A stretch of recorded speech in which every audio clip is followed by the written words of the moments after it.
This is your follow along glute workout. I'm going to be showing you 3 moves total. You're going to be doing 3 sets of each. And within each move, I'm going to show you a beginner version and an intermediate version. So we're starting off with the glute bridge. I have resistance bands above and below my knee. That is to force more glute medius activation. You will tend to feel more of a stronger stimulus and sensation in your glutes if you use these mini bands. What you want to do is drive your knees out against the band. Do not let your knees collapse with the band. I'm using a 24-pound dumbbell on each hip. Beginners, you're going to just start with 1 dumbbell, lay it across your lap. For the number of reps, you're going to do quality reps until you feel that strong burning sensation where your brain's telling you to stop, and then you're going to crank out 3 to 5 more good reps. I want your core locked down the entire time. That means your lowest rib is drawing down towards your pelvis. Squeeze your glutes so that you bring your hip toward the ceiling, and then at the top I want you to pause for a split second. Form is very important here, and the number of reps close to failure, meaning that strong burn plus 3 to 5 more extra reps, is going to help you build and strengthen. Go ahead and press pause and do 2 more additional sets. So this is another version of the glute bridge. You want to do one or the other. So just choose one or the other, and you're going to do 3 total sets. This is called a hip thrust, so my shoulders are elevated. The bench is going to land slightly underneath my shoulder blades. This is a curly bar that I purchased off of Amazon, as well as a squat pad. I'm using 45-pound plates on each side, plus an additional 10. And I also have a mini band around my knees.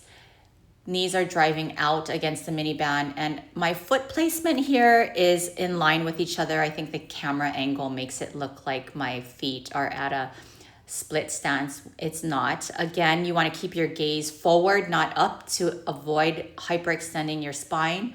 Squeeze the glutes, lock out at the top, pause for a split second. You want to rep it out until you feel that strong burn, plus 3 to 5 more high quality reps. The next move is a dumbbell RDL. This is not a knee bending exercise. This is a hip hinging exercise. So make sure your feet are spaced about hip width apart. For the weight, make sure you're holding the weight in the meat of your hands. Get in the habit of doing that rather than your fingers. And what you want to do is imagine there's some grapes under your armpits, and you want to squeeze down the entire time and keep your lat muscles, which is your back muscles, activated the entire time. There is a tendency for beginners to want to shove the weights down into the floor, and that sort of causes chest caving. I want your back muscles and your armpits locked down the entire time. So what you're going to do is hinge your hips towards the back of the room, and then you're going to squeeze your glutes and press your pelvis back to the starting point. Soft bend in the knees, and you're really going to squeeze those glutes to come back up to your starting point. You're going to do as many reps until it burns, plus 3 to 5 more extra reps. Press pause here, do 2 more sets. This is the same RDL, but in a B stance variation. This is how you're gonna make it a little bit harder or more intense. Or I've even had people prescribe this for sort of a lower back ache. What you're gonna do is use your front leg to do most of the work. Your back leg is staggered behind your front leg and just used to brace you. So in this case, my right leg is doing the work. This is what it looks like from the side. My left leg, I'm just using my toe to brace. What you're going to want to do as a beginner, you're going to want to use the entire ball of your foot to brace. And as you get more confident with your strength and your balance, you can just use your toe as a brace.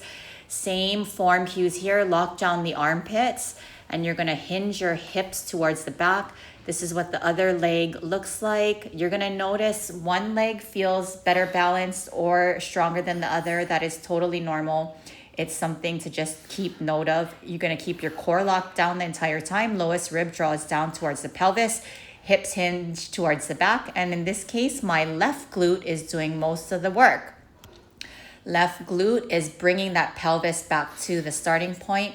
So just choose one or the other, the double leg RDL or this B stance RDL. You're going to do as many reps until you feel it burn, until the reps feel difficult, and then add 3 to 5 more. Our final move is a reverse lunge. So you want to grab dumbbells on each side, and what you're going to do is alternating legs. You're just going to step back.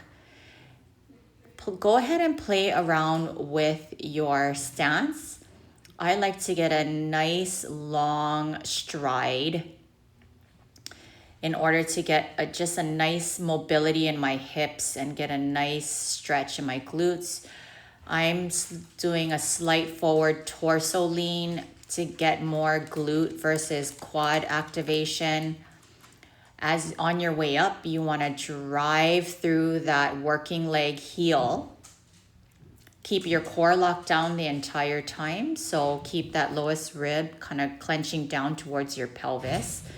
Give a nice pause at the bottom. We're not bouncing in and out of our reps. And as you get stronger, you're going to use less of that back leg to kick off and help you. Press pause now and do 2 more sets. This is an alternative, more intermediate advanced option for the rear lunge. You're just going to elevate that front leg so that you get a larger range of motion in your entire movement. So I'm using a half a step riser. I ordered it from Amazon. And this is just allowing you to get a little bit deeper in that stretch and a bigger range of motion. Great for your hips. And it's going to make the move more intense. So it's going to make it harder. Make sure you keep that core locked in. Spread the weight evenly on your front working foot. You really want to drive up off the heel as you come up.